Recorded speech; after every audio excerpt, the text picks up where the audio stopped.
piece dealing with Levinas and education in response to Algis, and I wanted to make a few comments about why.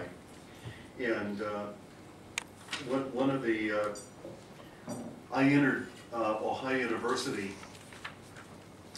at the age of 21,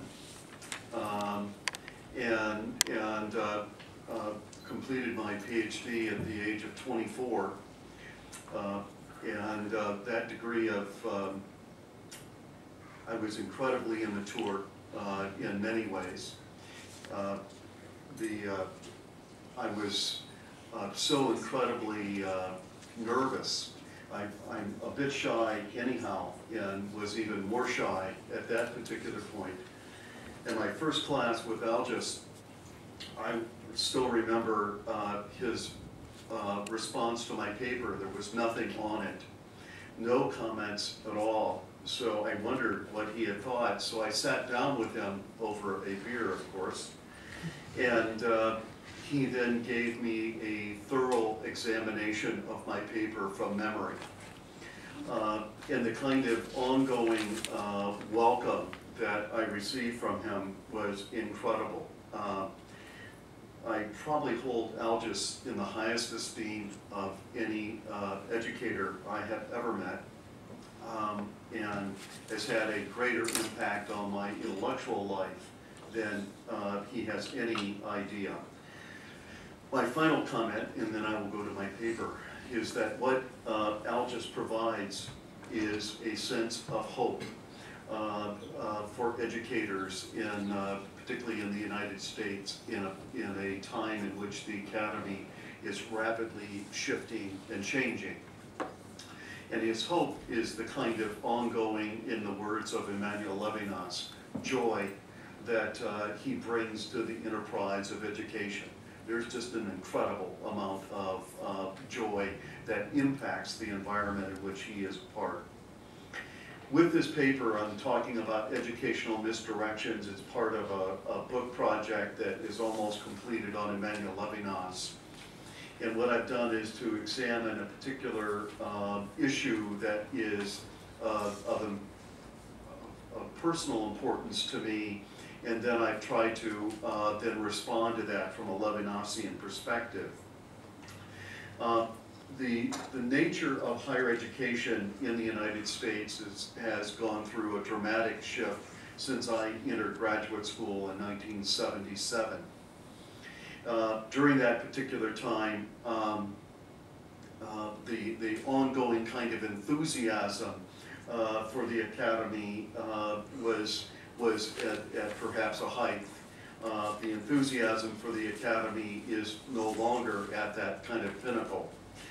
One of the things that has happened, that I've just finished a book on Arnett dealing with the critique of modernity in terms of the trinity of modernity, the secular trinity, dealing with efficiency, the mythology of progress, and individual autonomy. And the academy is propelled by all three. In this particular piece, what I've done is to look at, there are a whole host of people doing the critiques of the academy in the United States right now. I looked at one by Benjamin Ginsberg, which talks about the fall of the faculty and the rise of the all-administrative university. I'm not going to be able, for the sake of time, go through all this, but I just want to give you a flavor of this and then move into the part on Levinas.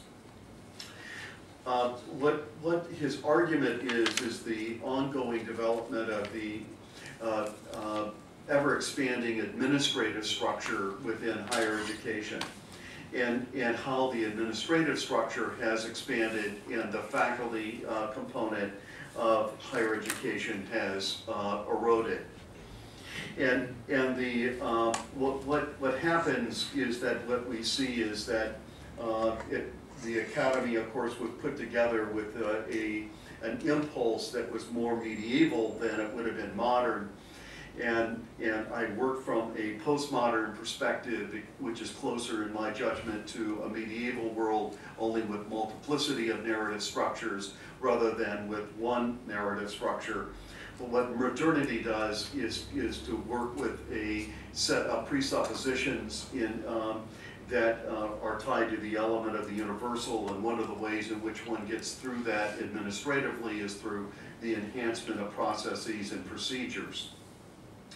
What we find in the academy in the United States is the ongoing development of modernity, moving towards something closer to hypermodernity in terms of the way in which the academy is being framed.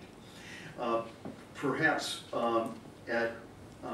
in my most critical moments, I would say at a time in which the business world, particularly from the standpoint of the United States, has been revealed as problematic and corrupt. The academy within the United States has eagerly attempted to pursue business practices that are similar, and the quality of higher education is certainly being diminished. I'll make one other comment and then a couple comments about Ginsberg. We now have in a PhD program in rhetoric, which is based on philosophy of communication, a variety of people applying to our program in which they're coming from universities in which there is no philosophy department. The philosophy departments have literally been dropped at some schools within the United States. And again, within the framework of modernity, there is not need for examining what philosophy does in a sense multiplicity of background options from which foreground decision-making can occur. Modernity is paradigmatically bound. It presupposes that the answer has been found, and the element is to pursue it more efficiently and with a greater sense of efficient elegance, which is quite vulgar. Ginsberg's lament is one in which he is attempting to look at the element of educational decline. And his concern is that we are in the midst of what can be called a narrative collapse in terms of the academy. Ginsberg alerts us to the expansion of the margins in higher education and how they are disfiguring higher education. The image that I would want to use is that if you think about reading a page in which the words are in the middle and then you have the margins on the outside. And if you think about all the words, that has been historically the kind of ongoing faculty interaction of ideas in the academy. And what has changed, it's not that the words are not there, there are just less of them because the margins have grown larger. And what Ginsberg's argument is that in the academy, what has grown larger are the margins, and what has shrunk has been the words, the kind of interaction that takes place in terms of the academy. On our campus, we now have, we are required to recruit, we are required to engage in fundraising, we are required to engage in fending off career planning and placement. Career planning and placement comes to and wants to work with our freshmen. I say no. One of the things that begins to happen is that the margins begin to kind of push in, and all it does is it doesn't take a genius to recognize Habermasian understanding of interests in which these other outlying areas of the academy have interests they need to protect. Ginsberg is interested in the development of what would be the margins and how the margins have grown more powerful in the academy, pushing in and narrowing the kind of ongoing enterprise of conversation of the faculty and the time with students. He looks at the movement from the 70s, and that's the beginning of my higher education, to now, and the kind of way in which we have moved. And one of the words that he uses over and over is the development of what would be called deanlets. He's not opposed to a president. He's not opposed to a provost or a dean. His concern is the development of what would be called petite bureaucrats, who have ongoing kinds of responsibilities that are problematic. In the piece on Arnett, I of course spend time with the work of her work on Eichmann, and her primary critique as she looks at the issue of Eichmann in terms of the banality of evil. That term is not Eichmann, the term is the bureaucrat, in terms of what it means to engage in a kind of thoughtlessness in which procedures and processes are the primary guides for action. He looks at the movement from the early 70s to 2005, and he finds that that staff has gone up 240%, administrators 85%, and faculty have gone up about 47% in that amount of time. He does a critique of saying that we now live in a dwelling that's increasingly built on administrative bloat.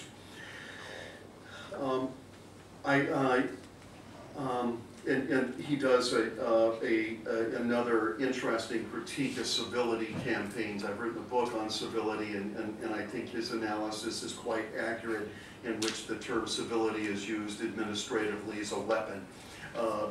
With that, my comment is probably in the first time in my, when I met Al, my father had a fourth grade education. I did not come from an educated family, and so Algis was really incredibly helpful in meeting someone who was deeply engaged in ideas. I'm in love with the academy. I fell in love with ideas. I fell in love with what it means to be an academic, and for me this is a painful moment to watch the ongoing kind of enterprise of what is happening in higher education. So one of the things I do when I am confused, I go to people for some element of advice, and what I've done is to go to Emmanuel Levinas. What Emmanuel Levinas provides is a sense of resistance to this particular moment.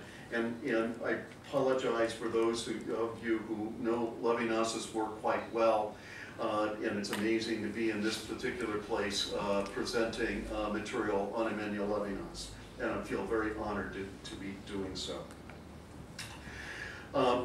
One of the things that he does is that he provides, in a sense, an alternative to what would be called a traditional communicative agency understanding of humanism.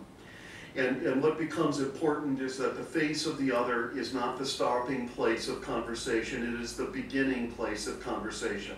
What Levinas moves us from is an ethics of optics to an audio ethic. I am my brother's keeper. And the face of the other is the beginning of a conversation. It's a moment of awakening. The face of the other awakens us to possibilities in which we are alerted to an immemorial ethical echo that brings forth what would be called a derivative I. So when Levinas is doing a critique, particularly of rhetoric, he is doing a critique of a Western understanding of rhetoric that's driven by an originative I, in which there's an imposition upon the other. And what he is really talking about is the importance of a derivative I that is called forth by the face of the other, in which one then moves from an ethics of optics to an audio ethic. The other person who has this understanding of a derivative I is, of course, Augustine, and Arnett did her dissertation on Augustine, and out of that particular interest in terms of the way in which that gets developed as well. They're both interested in how human life is called forth rather than imposed. The issue of imperialism, the issue of colonialism are efforts at imposition versus efforts of responsiveness to the other. with that particular component, I don't know what the percentage of how one does this in terms of percentage. Within our field of communication, and particularly in the United States, the work on Levinas essentially stops at that point. But the awakening is that's all it is. It's an awakening that calls you forth to respond. And from that point on, there's this kind of interplay between, that's the Eastern component of Levinas. But the Western component of Levinas is to figure out the answer. That there are answers that need to be engaged to the particular. So what happens is that one is called forth to this immemorial echo in which there is a connection to a universal. And that then moves you back to the element of the particular face. And the way in which that one responds to that particular face varies depending on people, depending on the historical moment, the circumstances at a given time. And that's why Levinas was so committed, of course, to education. That education is what permits us to make this move back to the other in a way that is helpful. If indeed one doesn't engage that second part of Levinas, Levinas is moved into the realm of the mystical, and clearly that is about as far away from the Levinasian project as you can get. It's one of his major disagreements with Martin Buber. One of his disagreements with Martin Buber. What he does is talk about an element of a vulnerability that in which there is an interruption by the face of the other, and it then becomes a call to respond, a call to responsibility that cannot be orchestrated in advance, a response that is called forth by singularity and by uniqueness. And in addition, one of the things that he does is that he does reject Martin Buber's notion of the I-thou.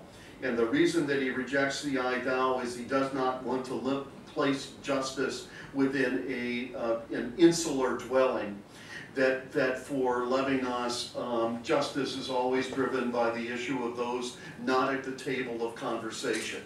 What happens is that one cannot understand Levinas without understanding the interplay of this ethical immemorial echo, as well as his ongoing commitment to justice, which means that one is concerned about those people who are not at the table of conversation.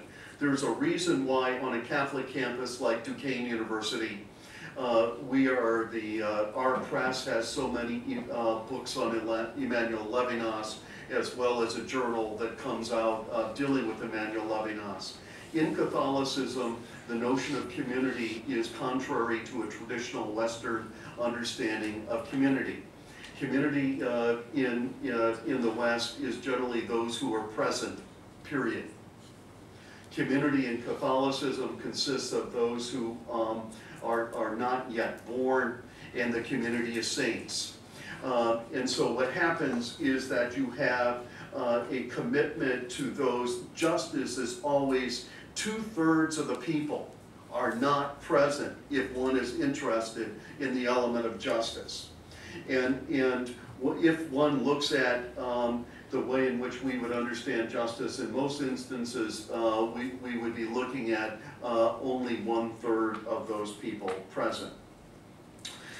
The way in which Levinas, in terms of this, in the notion of the derivative I, actually comes from one of my essays, in which all I'm doing is making explicit what Levinas does within his work, is that